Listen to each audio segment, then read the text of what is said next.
Assalamualaikum warahmatullahi wabarakatuh. Mari klik subscribe di channel ini dan aktifkan tanda loncengnya untuk mendapatkan update pemberitahuan di video berikutnya.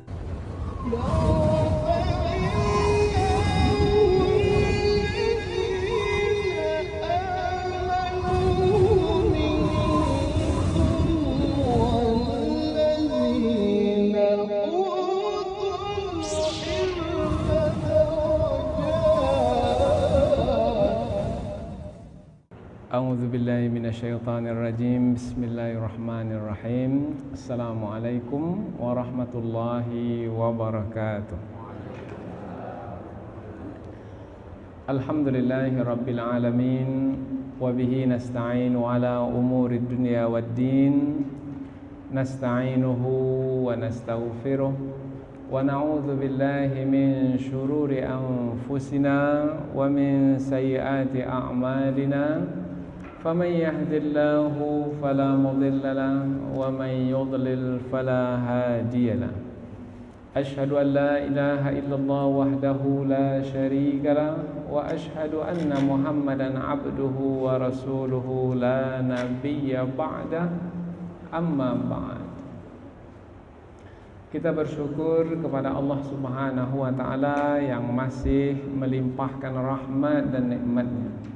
Kita bersyukur dengan mengucapkan Alhamdulillahi Rabbil Alamin. Tidak lupa pula bersalawat kepada Rasulullah sallallahu alaihi wasallam dengan mengucapkan Allahumma salli ala Sayyidina Muhammad wa ala ali Sayyidina Muhammad.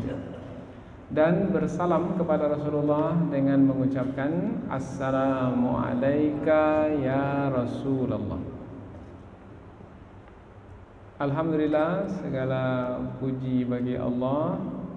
Pada malam hari ini kita dapat kembali meneruskan pengajian tafsir ayat-ayat suci Al-Quran, yang pada kesempatan sebelum ini kita sudah sampai kepada ayat yang ketiga dari surah Al-Baqarah. Pada malam hari ini kita akan teruskan kepada ayat yang keempat. Ayat yang keempat dari surah Al-Baqarah. Allah Subhanahu wa taala berfirman, A'udzu billahi minasyaitonir rajim. Bismillahirrahmanirrahim. Walladzina yu'minuna bima unzila ilaika wa ma unzila min qablika wa bil akhirati hum yuqinun. Walladzina yu'minuna bima unzila ilaika.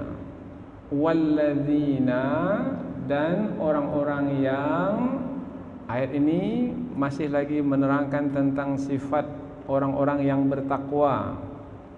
Orang-orang yang bertakwa adalah orang-orang yang yu'minuna, mereka itu beriman, bima unzila ilaika, terhadap apa-apa yang diturunkan kepadamu.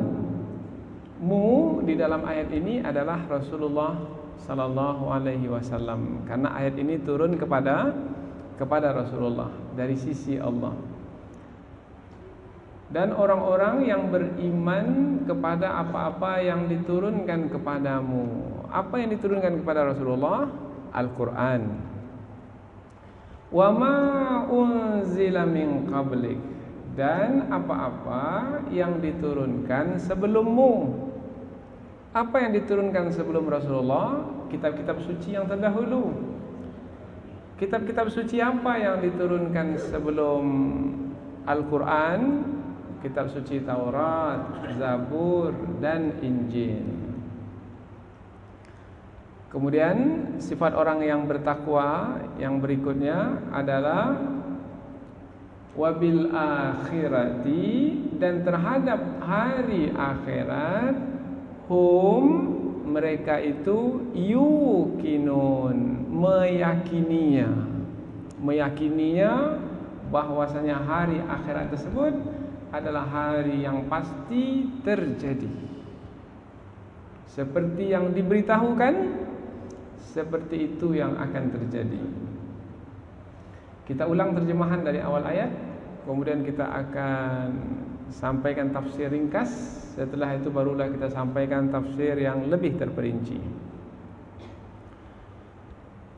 Sifat orang-orang yang bertakwa adalah di antaranya yang disebutkan di dalam ayat ini adalah dan orang-orang yang beriman kepada apa-apa yang diturunkan kepadamu wahai Muhammad sallallahu alaihi wasallam, yaitu Al-Qur'an, dan juga beriman kepada apa-apa yang telah diturunkan sebelummu, yaitu kitab-kitab suci yang terdahulu, Taurat, Zabur dan Injil, dan mereka itu terhadap hari akhirat meyakininya.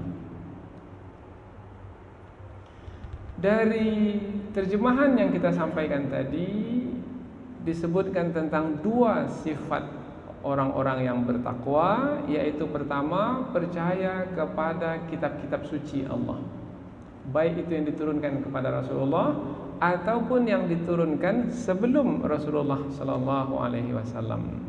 Umpamanya yang diturunkan sebelum Rasulullah, kitab suci Taurat kepada Nabi Musa, kitab suci Zabur kepada Nabi Daud, kitab suci Injil kepada Nabi Isa alaihi salam. Nah, orang-orang yang bertakwa adalah orang-orang yang beriman kepada kitab-kitab suci yang Allah turunkan kepada para rasul. Kemudian orang-orang yang bertakwa adalah orang-orang yang sangat meyakini pasti akan terjadinya hari akhirat. Jadi di dalam ayat ini ada dua rukun iman yang disebutkan. Kita ada 6 rukun iman: percaya kepada Allah, percaya kepada malaikat, percaya kepada para rasul, percaya kepada kitab suci, percaya kepada hari akhirat.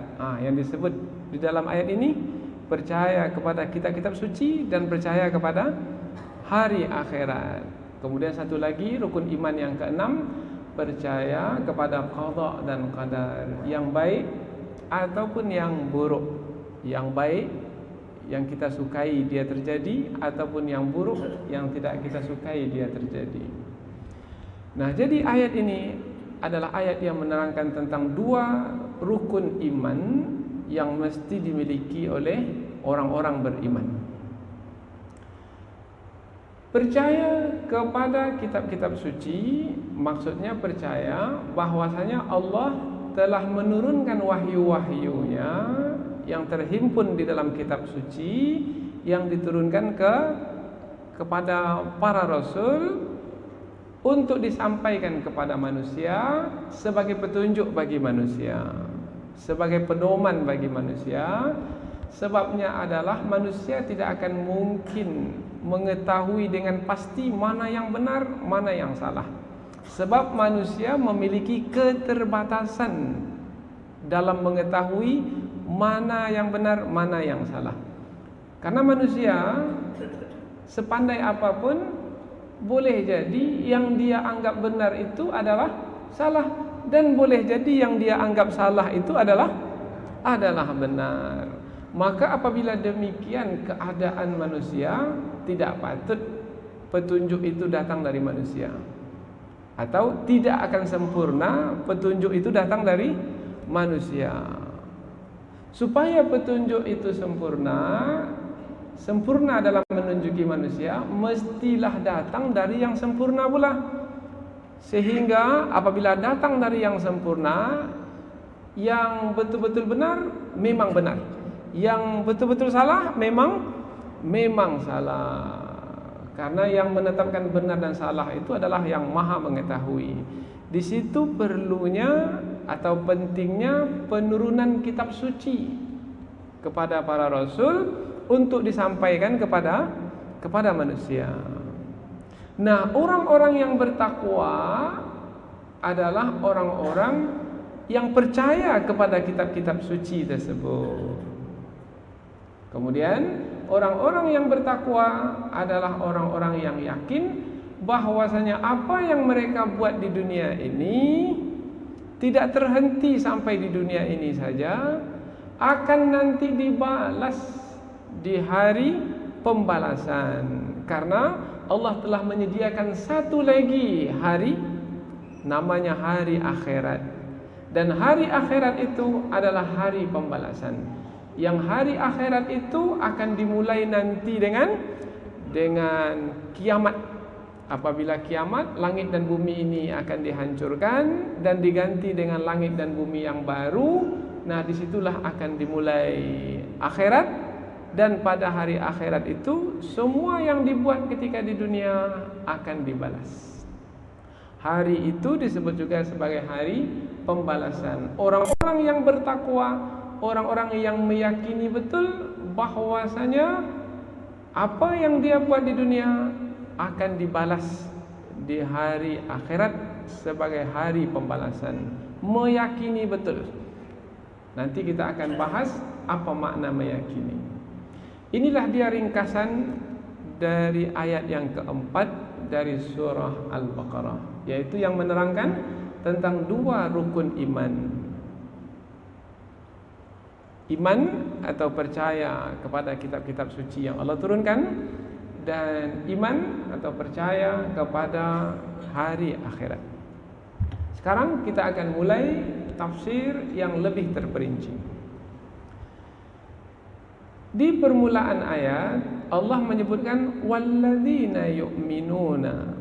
Walladzina yu'minuna, ada kata wa dan orang-orang yang beriman atau yang percaya. Bermakna ayat ini lanjutan dari ayat yang sebelumnya. Sebab tidak mungkin sesebuah ayat itu langsung saja dimulai dengan dan. Tak mungkin. Apabila kita jumpai kata dan di awal ayat, bermakna ayat tersebut adalah lanjutan dari ayat yang sebelumnya. Ayat yang sebelumnya menerangkan tentang keimanan juga, yaitu keimanan kepada perkara yang gaib. Alladzina yu'minuna bil ghaib, beriman kepada perkara yang gaib. Apabila disebut beriman kepada perkara yang gaib mana yang tidak nampak oleh mata, yang tidak dapat dicapai oleh telinga, yang tak dapat diketahui dengan menggunakan panca indera, tapi dapat diketahui dengan menggunakan hati. Perkara yang gaib umpamanya Allah adalah gaib, malaikat gaib, para rasul pun gaib, karena kita tak dapat mencapainya lagi. Ada dahulu tetapi sekarang sudah tidak ada. Kitab suci pun gaib, kita tak nampak. Apalagi proses wahyu yang diturunkan dari Allah kepada malaikat Jibril kepada para rasul. Kemudian hari akhirat gaib, karena belum terjadi lagi. Kemudian qada dan qadar juga gaib, karena rahasia dari rahasia Allah Subhanahu wa taala yang disembunyikan dari pengetahuan kita. Nah, ayat sebelum ini menerangkan tentang keimanan secara global. Beriman kepada perkara yang gaib, tapi tak disebutkan apa perkara yang gaib itu. Maka ayat ini menerangkan secara terperinci di antara perkara yang gaib itu adalah beriman kepada kitab-kitab suci dan beriman kepada hari akhirat. Maka apabila kita jumpa kata wa di dalam ayat ini melanjutkan ayat sebelumnya, maksudnya adalah memperinci, menjelaskan dengan lebih detail tentang ayat yang sebelumnya. Maka dengan dilanjutkannya ayat ini semakin teranglah oleh kita tentang apa yang ingin disampaikan oleh Allah melalui firman-firman-Nya ini, melalui kitab suci-Nya ini. Itu tafsir untuk kata waw yang ada di pangkal ayat. Walladzina yu'minuna. Walladzina, alladzina di sini orang-orang yang, ini sifat. Orang-orang yang, siapa orang-orang yang bertakwa itu? Orang-orang yang bertakwa itu adalah orang-orang yang jadi alladzina ini adalah menerangkan sifat. Dengan tahunya sifat seseorang, maka tahulah kita orang tersebut. Jadi kita mengetahui seseorang melalui sifatnya. Kalau tak tahu sifatnya, maka kita tak tahu orang itu. Siapa orang itu? Meskipun kita tak tahu namanya, tapi kita bisa tahu orang tersebut melalui sifatnya. Oh, dia orang yang sangat penyabar. Oh, dia orang yang sangat rajin. Oh, dia orang yang sangat pintar. Melalui sifat kita menjadi tahu, meskipun namanya kita tak tahu. Begitu juga tentang orang-orang yang bertakwa. Siapa orang-orang yang bertakwa? Allah sebutkan sifatnya. Sifatnya adalah orang-orang yang beriman kepada apa yang diturunkan kepadamu. Ma unzila ilaika, apa yang diturunkan kepadamu. Mu di sini Nabi Muhammad. Apa yang diturunkan kepada Nabi Muhammad? Al-Quran. Jadi sifat orang yang bertakwa adalah beriman kepada Al-Quran. Kalau tak beriman kepada Al-Quran, maka bukan orang bertakwa. Pembahasan berikutnya adalah apa makna beriman kepada Al-Quran. Apakah mengakui Al-Quran sebagai kitab suci begitu saja di mulut sudah dapat diterima sebagai beriman kepada Al-Quran? Umpamanya kita tanya orang tersebut, apa itu Al-Quran? Maka dia menjawab, Al-Quran itu adalah firman Allah. Betul Al-Quran itu firman Allah? Ya, betul Al-Quran itu firman Allah. Kepada siapa diturunkan? Pandai sekali dia menjawab, kepada Rasulullah SAW. Bahkan kalau kita tanya lagi, berapa lama diturunkan? Bisa juga dia jawab 23 tahun. Di Mekah 13 tahun. Belum kita tanya, dia sudah jawab sendiri. Dan 10 tahun di Madinah, 30 juz. Dia percaya. Tetapi cukup seperti itu beriman kepada Al-Quran? Tidak. Karena makna iman oleh para ulama telah diterangkan, iman itu maknanya ma waqara fil qalbi wa saddaqahul amal. Dipercayai di dalam hati dengan kokoh dan dibuktikan dengan amalan, dengan perbuatan. Maka beriman kepada Al-Quran barulah sempurna apabila dia diamalkan. Kalau lain pengamalan, lain pula yang dia baca dari Al-Quran, maka sebenarnya dia belum lagi beriman dengan makna yang sempurna terhadap Al-Quran. Maka beriman kepada Al-Quran, mengakui Al-Quran dari sisi Allah yang diturunkan kepada Rasulullah, dan memahami kandungannya dan mengamalkannya dalam kehidupan sehari-hari. Itu makna beriman kepada Al-Quran. Dan itulah sifat orang-orang yang bertakwa. Apabila tidak demikian, maka tidak dapat disebut sebagai orang yang bertakwa. Jadi susah atau tidak untuk mendapatkan gelar orang yang bertakwa? Oh, susah sekali. Bertentangan saja sifatnya dengan apa yang disebutkan dalam Al-Quran, maka lucutlah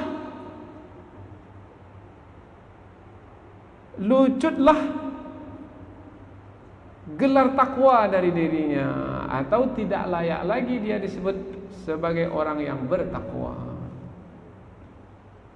Apa umpamanya?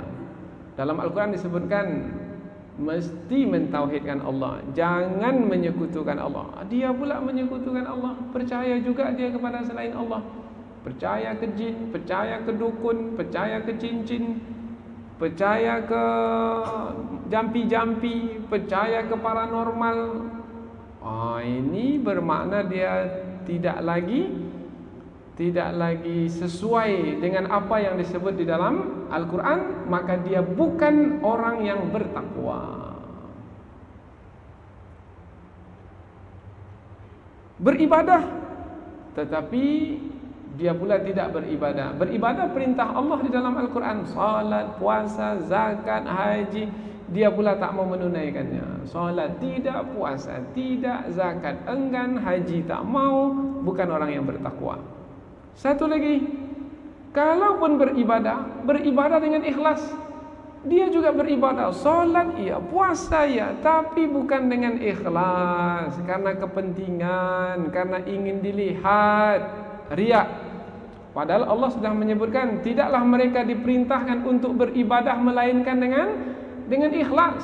Wa ma umiru illa liya'budullaha mukhlisin. Tidaklah mereka diperintahkan untuk beribadah melainkan beribadah mukhlisin, dengan ikhlas. Dia pula tak ikhlas. Tak ikhlas, maka terkeluar pula dari kelompok orang-orang yang bertakwa. Tidak layak untuk menerima gelar sebagai orang yang bertakwa. Jadi berat untuk mendapatkan gelar takwa ini. Oh, berat sekali. Berikutnya lagi, beriman kepada Al-Quran dan juga beriman kepada kitab-kitab suci yang diturunkan sebelum Rasulullah, yaitu Taurat, Zabur dan Injil. Para ulama tafsir menerangkan bahwasanya apabila beriman kepada Al-Quran adalah dengan memahami Al-Quran dan mengamalkan Al-Quran. Tetapi kalau beriman kepada kitab-kitab suci yang terdahulu, bagaimana hendak memahaminya? Kitab suci itu pun sudah tak ada lagi sekarang. Maka beriman kepada kitab-kitab suci yang terdahulu yang diturunkan sebelum Rasulullah, maksudnya cukup dengan mempercayainya bahwasanya dahulu telah pernah diturunkan kitab suci namanya Taurat, Zabur, Injil, seperti yang Allah beritakan, dan kandungannya Allah tak beritahu. Maka beriman di sini maknanya cukup dengan mempercayainya saja, dengan tidak mengamalkannya. Karena bagaimana hendak mengamalkannya? Karena kita tidak tahu kandungannya seperti apa. Hanya saja Allah menyebutkan dalam Al-Quran, kandungan Al-Quran itu sebenarnya membenarkan kandungan yang terdapat dalam kitab-kitab suci yang terdahulu. Karena Allah ada berfirman, nazzala 'alaikal kitaba bil haqq. Allah telah menurunkan kepadamu Al-Quran, Alkitab, wahai Muhammad, dengan kebenaran. Musaddiqan lima baina yadayhi, membenarkan kitab-kitab suci yang telah pernah diturunkan sebelumnya. Minat Taurati wal Injil, yaitu dari kitab suci Taurat dan Injil. Jadi kandungan kitab suci Taurat, Zabur dan Injil dahulu sebenarnya sama kandungannya dengan Al-Quran, yaitu mentauhidkan Allah juga. Tapi malangnya apabila kita lihat sekarang ini Taurat, Zabur yang ada sekarang, yang ada di tangan orang-orang Yahudi, yang mereka sebut sebagai perjanjian lama, Old Testament, dan kitab Injil yang ada di tangan orang-orang Kristen, yang mereka sebut sebagai New Testament, perjanjian baru, isinya di dalam penuh dengan menyekutukan Allah. Maka kita umat Islam tidak mempercayai Taurat, Zabur, Injil yang ada sekarang. Karena yang ada sekarang ini disebutkan dalam Al-Quran telah dirubah oleh tangan-tangan manusia. Fawailul lilladzina yaktubuna al-kitaba biaydihim thumma yaquluna hadza min 'indillah liyashtaru bihi thamanan qalila. Fawailul lahum mimma katabat aydihim wa wailul lahum mimma yaksibun. Celakalah orang. Allah sebut kata celaka di sini. Celakalah orang yang menulis kitab suci dengan tangan-tangan mereka sendiri. Kemudian mereka mengatakan ini dari sisi Allah, padahal sebenarnya bukan dari sisi Allah, dari diri mereka sendiri. Maka Taurat, Zabur, Injil yang ada sekarang ini ditulis oleh manusia, oleh Markus, oleh Matius, oleh Lukas, oleh Barnabas, entah oleh siapa lagi. Yang mereka tulis sebenarnya penulisan ini jauh selepas Nabi Isa alaihissalam. Dikatakan pada tahun 300-an Masehi. Nabi Isa hidup pada awal-awal Masehi, bermakna 300 tahun, 3 generasi barulah kitab suci, kitab Injil itu ditulis. Yang mereka sucikan sekarang, padahal sebenarnya dalam pandangan Islam tidak lagi suci, karena dia adalah tulisan tangan manusia.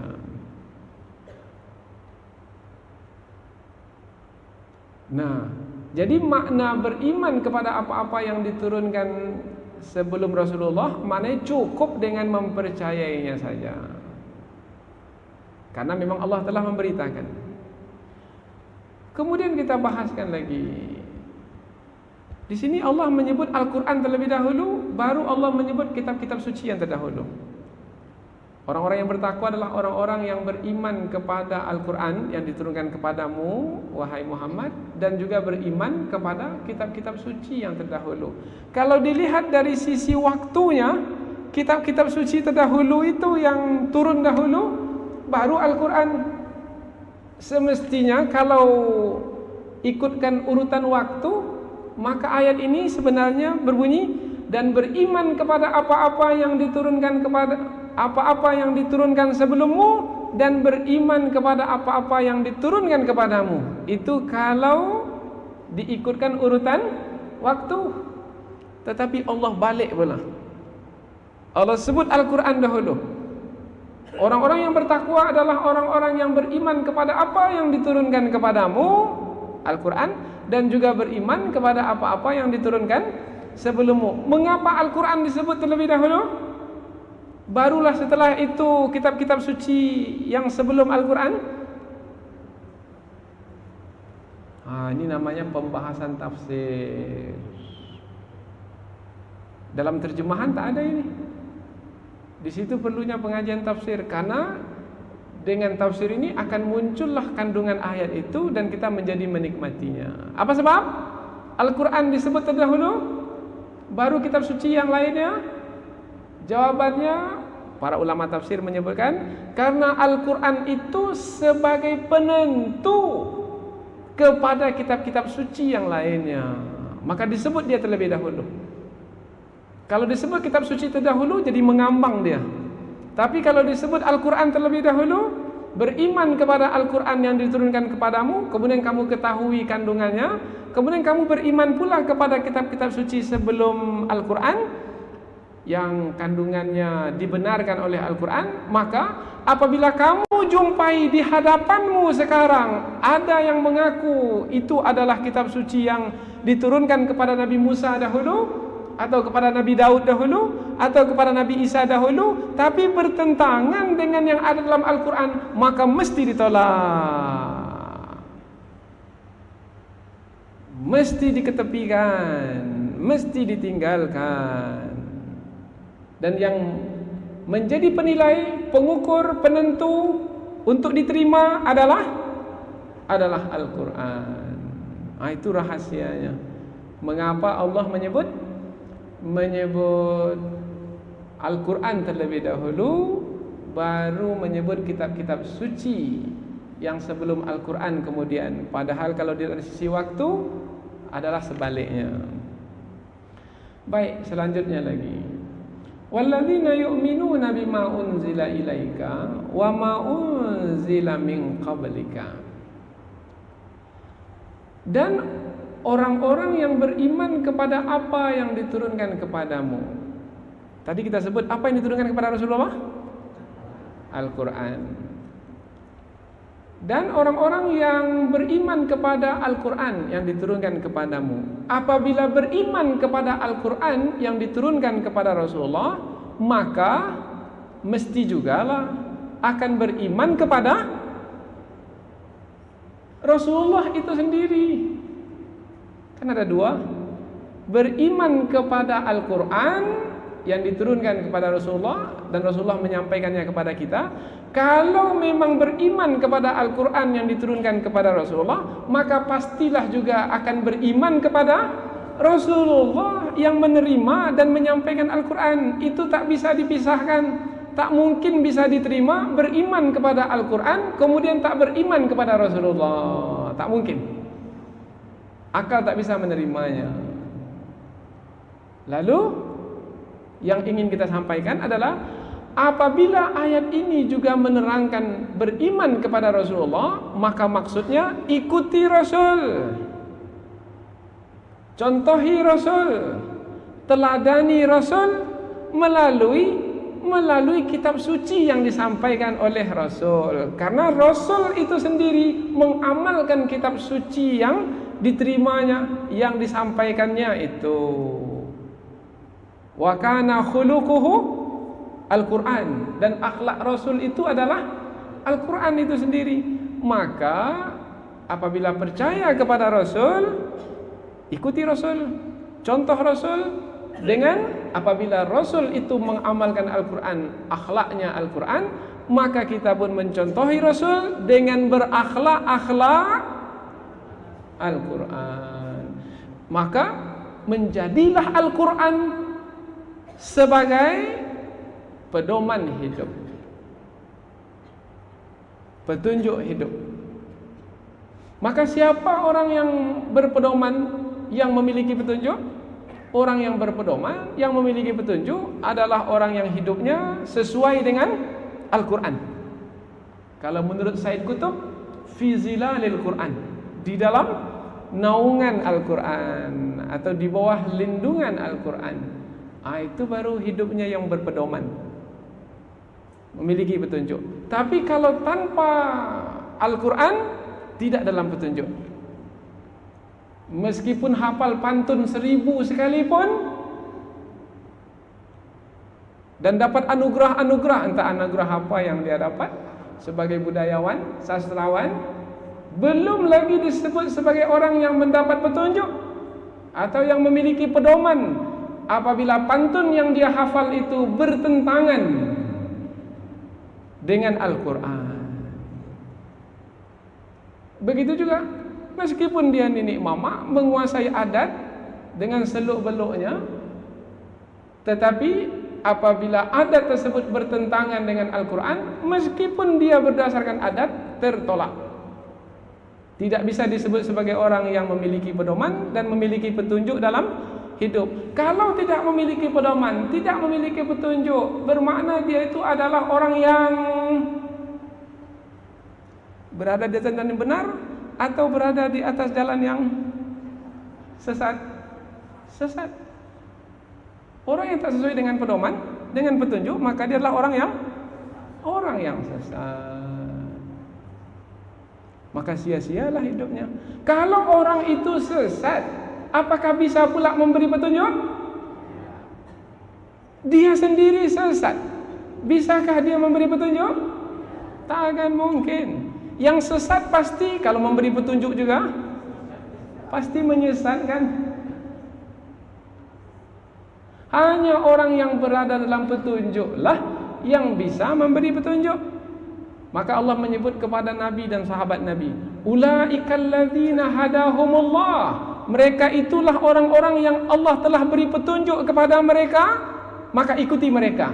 Mereka akan memberi petunjuk kepadamu karena mereka itu dalam petunjuk Allah. Hanya orang yang dalam petunjuk yang bisa menunjuki.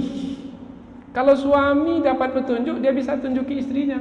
Tapi kalau suaminya tidak dalam petunjuk, dia bisa tunjuki istrinya? Tunjuki apa? Tak akan mungkin.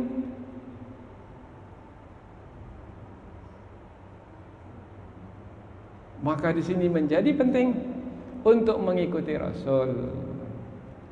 Jadi ada dua di situ poin penting, perkara penting. Beriman kepada apa yang diturunkan kepadamu, Al-Quran, sekaligus juga beriman kepadamu sebagai yang menerima Al-Quran itu. Ayat berikutnya lagi, ujung ayat, karena kita satu malam hanya satu ayat saja. Wabil akhirati hum yuqinun, dan kepada hari akhirat mereka itu yakin. Dan kepada hari akhirat mereka itu yakin. Sebenarnya ayat ini susunannya begini, yuqinuna bil akhirah wa yuqinuna bil akhirah. Sebenarnya lah wa yuqinuna bil akhirah, tapi bil akhirah ini diangkat ke hadapan karena di dalam tata bahasa Arab apabila perkataan itu ada menggunakan huruf jar atau syibuhul jumlah, maka dia bisa diangkat ke hadapan. Maka kalau dalam terjemahan akan diterjemahkan dan kepada hari akhirat mereka itu meyakininya. Sebenarnya susunan ayatnya dan mereka itu meyakini hari akhirat. Kemudian ada juga yang menafsirkan dari ulama tafsir, sebenarnya dan mereka itu meyakini hari akhirat. Mengapa diangkat hari akhirat terlebih dahulu? Untuk memberikan penekanan kepada hari akhirat itu, sehingga menjadi tumpuan perhatian. Dan terhadap hari akhirat, nah karena disebut terlebih dahulu, jadi tumpuan perhatian. Dan terhadap hari akhirat, mereka itu meyakininya. Sekarang yang mau kita terangkan adalah dan meyakini hari akhirat. Apa makna yakin? Apakah sama antara yakin dengan iman? Meyakini hari akhirat, beriman kepada hari akhirat. Orang yang beriman, orang yang yakin, keimanan, keyakinan. Sudah masuk ke dalam bahasa kita. Keimanan, asalnya bahasa Arab, iman. Keyakinan juga masuk dalam bahasa kita. Asalnya adalah yakin. Sama antara keimanan dengan keyakinan dari sisi bahasa, meskipun dalam penggunaan sama, keimanan kepada Allah, keyakinan kepada Allah. Dalam penggunaan boleh, dua-duanya boleh. Tetapi karena lain kata, mesti kita bahaskan perbedaan kandungan maknanya, sehingga pengajian tafsir kita ini terasa ada manfaatnya. Apa perbedaan antara keimanan dengan keyakinan? Apabila keimanan tadi sudah kita sebutkan, yaitu kepercayaan yang kokoh di dalam hati dan dibuktikan dengan amalan, dengan perbuatan. Ada kaitan dengan amalan dan perbuatan. Kalau keyakinan, kaitannya adalah dengan ilmu, dengan pengetahuan. Dengan ilmu, dengan pengetahuan. Umpamanya dalam ayat ini, mereka meyakini hari akhirat, ada ilmu tentang hari akhirat, ada pengetahuan tentang hari akhirat. Yang pengetahuan itu cukup, yang ilmu itu cukup. Apabila ilmu itu cukup, maka jadi yakin. Tapi kalau ilmu itu tak cukup, menjadi apa? 50-50? Menjadi ragu-ragu. Maka apabila disebut mereka meyakini hari akhirat, ilmunya itu cukup, pengetahuannya itu tentang hari akhirat cukup, sehingga mereka yakin. Dari sisi bahasa, makna yakin itu sebenarnya adalah tenang sebenarnya. Tenang. Contoh umpamanya, ada air apa? Air yang bercampur dengan pasir, dengan tanah, dengan, kan air itu bergeladak. Kita sebut bergeladak. Apa bergeladak ni? Nah, apabila kita kacau seperti itu, maka dia kabur. Ada dia kabur. Kemudian yakin air itu. Apa pula mana yakin air itu? Yakinul ma', itu dalam bahasa Arab. Yakinul ma', air itu dia menjadi tenang. Yang kotor-kotor tadi dia turun ke bawah. Apabila dia turun ke bawah, air yang di atas itu bersih. Apabila air yang di atas itu bersih, kemudian kita lihat ke bawahnya, nampak tak dasarnya di bawah? Nampak. Sebab air itu telah tenang, maka dia bersih, nampak bawahnya.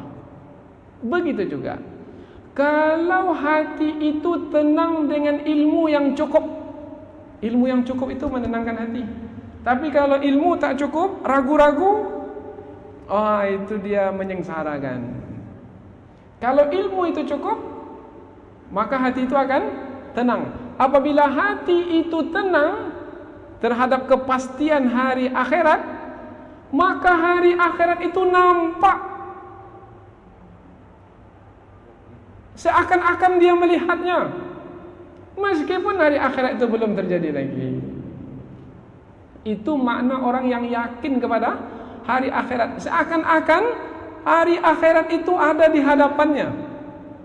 Seorang sahabat Nabi pernah ditanya oleh Nabi, "Wahai sahabatku, dalam keadaan apa kamu pada pagi hari ini?" Kemudian sahabat itu mengatakan, "Saya dalam keadaan beriman kepada Allah dengan iman yang sempurna." "Apa tanda kamu beriman kepada Allah dengan keimanan yang sempurna?"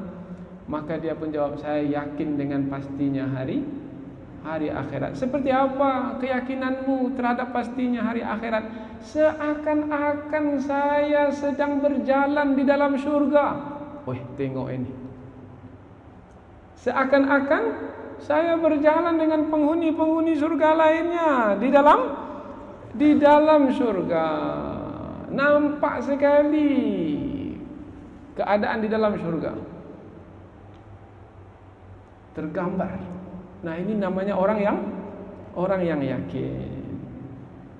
Contohlah sekarang nih, siapa di antara kita nih yang belum pergi lagi ke tanah suci? Kalau belum pergi, tentu dia belum melihat lagi Ka'bah.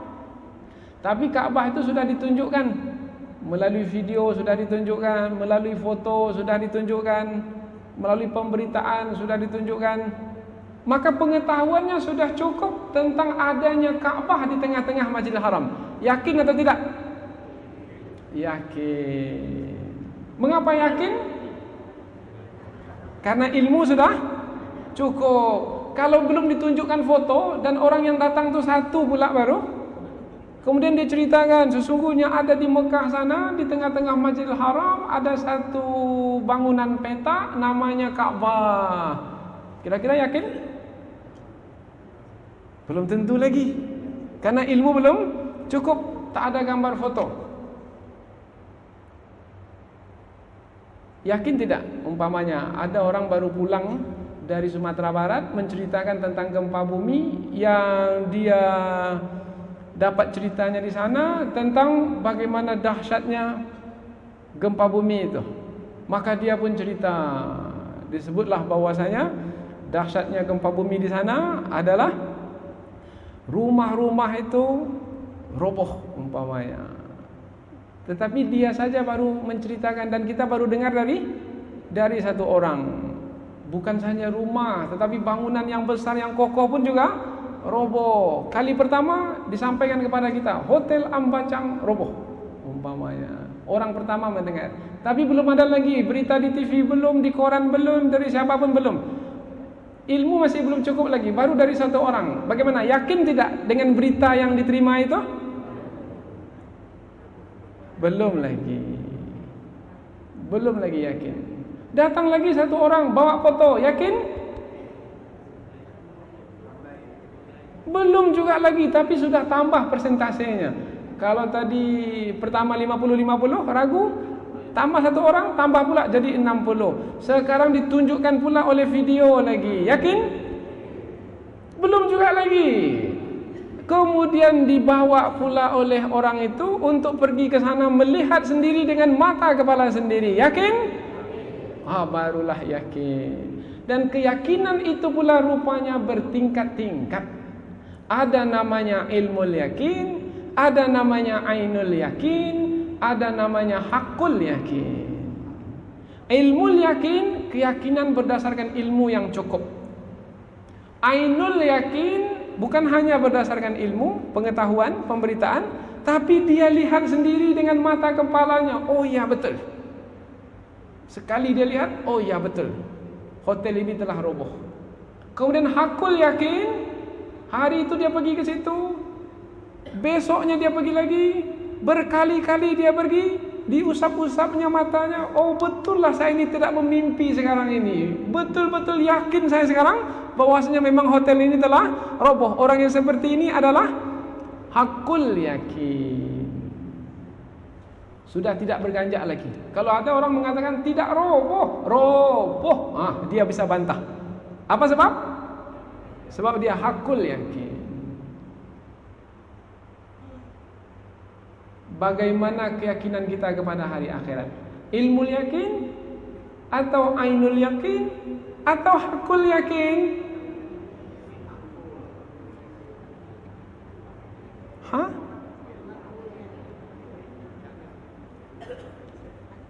Kita ini tengok diri kita masing-masing. Sifat orang yang bertakwa di dalam ayat ini, mereka yakin kepada hari akhirat.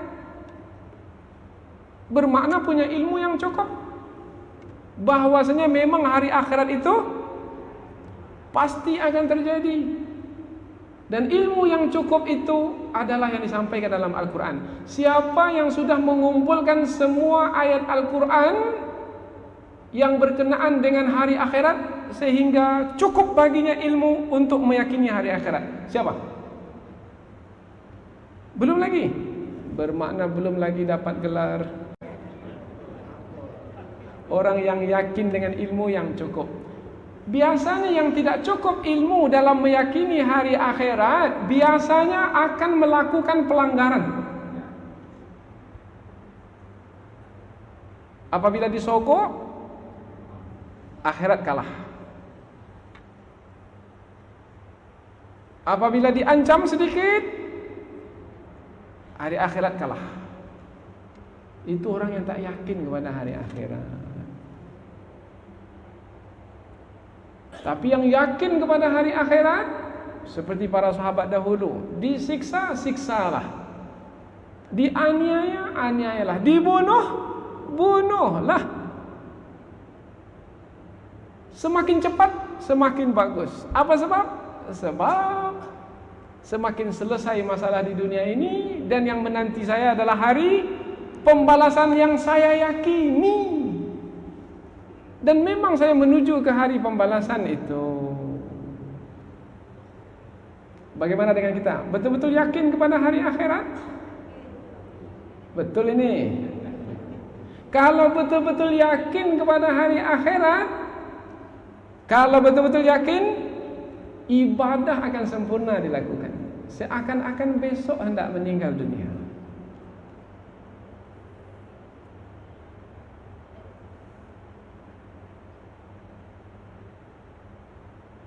Di dalam Al-Quran, kematian itu Allah sebut juga dengan yakin.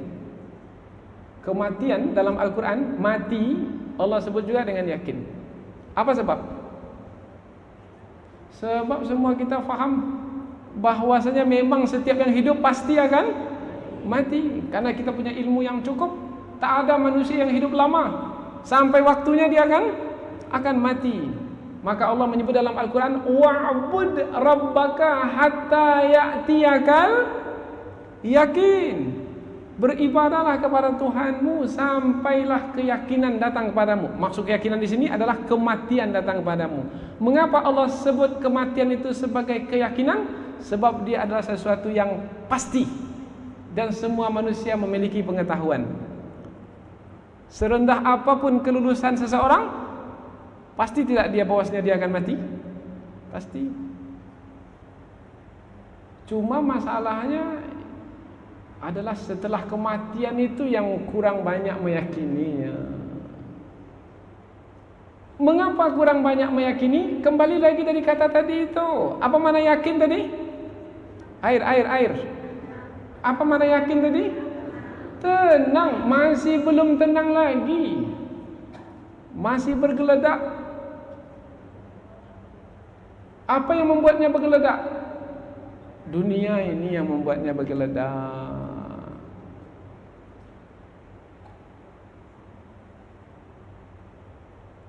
Terlalu disibukkan oleh dunia. Bahkan bukan hanya disibukkan, dipasung, dipenjara oleh dunia. Akhir membuatnya tertekan dalam dunia yang ia jalani. Maka dia menjadi tak tenang. Bagaimana? Ditakdirkan ini, ditakdirkan umpamanya perdagangan yang kita jalankan sekarang bangkrut. Ini kan dunia ini, perdagangan ini kan dunia. Bangkrut, habis sudah modal. Bukan hanya modal habis, terhutang pula ke bank lagi. Tergadai barang yang ada. Bagaimana? Tenang atau tidak? Jujur saja. Tenang atau tidak? Tenang atau gelisah? Gelisah. Ini yang membuat kita terhalang dari meyakini hari akhirat. Dunia ini yang menghalang kita dari meyakini hari akhirat, karena dunia masih lagi menyibukkan kita. Orang yang tak disibukkan oleh dunia, apapun yang diberlakukan ke atas dirinya di dunia tidak akan menyibukkannya. Siapalah orang tua agaknya? Itu orang yang tinggi kedudukannya. Maka Imam Al-Baghawi dalam tafsir beliau menyebutkan, ketika disebut wabil akhirati hum yuqinun hadzal madah, ini adalah pujian bagi orang yang meyakini hari akhirat. Pujian maknanya sifat yang sangat mulia sekali. Wabil akhirati hum yuqinun. Wabil akhirah, dan terhadap akhirat. Tak disebut di situ hari, disebut di situ akhirat. Maka ulama tafsir menjelaskannya, itu adalah sifat. Sifat kepada apa? Maka boleh sifat kepada hari, boleh. Sifat kepada tempat pun juga boleh. Kalau sifat kepada tempat, kita ada penyokongnya di ayat yang lain, yaitu dalam ayat yang lain, wa innad daral akhirata lahiyal hayawan law kanu ya'lamun. Sesungguhnya kampung akhirat itu, ia adalah yang paling berharga bagimu kalau kamu mengetahui. Di sini disebut kampung akhirat. Kalau dalam ayat ini tak ada disebut kampung akhirat, disebut akhirat saja. Dan kepada akhirat mereka meyakininya. Maka kalau disebut dan kepada akhirat, maknanya kepada hari akhirat, atau dan kepada kampung akhirat mereka meyakininya. Oh, jadi tidak mudah untuk mendapatkan gelar takwa, yaitu beriman kepada Al-Quran yang diturunkan kepada Rasulullah dan meyakini hari akhirat. Dan itulah perjuangan kita sekarang ini. Disinilah kita sedang bermujahadah, berusaha sungguh-sungguh untuk beriman kepada Al-Quran dan sekaligus beriman kepada Rasulullah yang menerima dan menyampaikan Al-Quran dan mengamalkan Al-Quran. Kemudian juga meyakini hari akhirat sebagai hari pembalasan, karena ia adalah suatu kepastian, sebagai tanda keadilan Allah. Dan untuk melihat siapa manusia yang baik, siapa manusia yang buruk, bisa melalui dua sifat ini. Sebelum ini sudah ada 3 sifat sebelum ini, tapi dalam ayat ini ada 2 sifat. Sifat sebelum ini adalah percaya kepada yang gaib, mendirikan salat, dan menafkahkan sebahagian dari rezeki yang diberikan kepadanya. Untuk mengetahui siapa orang yang baik, siapa yang tidak, siapa orang yang bertakwa, siapa yang tidak, adalah melalui 5 sifat ini. Kemudian Allah tutup sifat ini dengan ayat berikutnya, ulaika ala hudam mir rabbihim wa ulaika humul muflihun.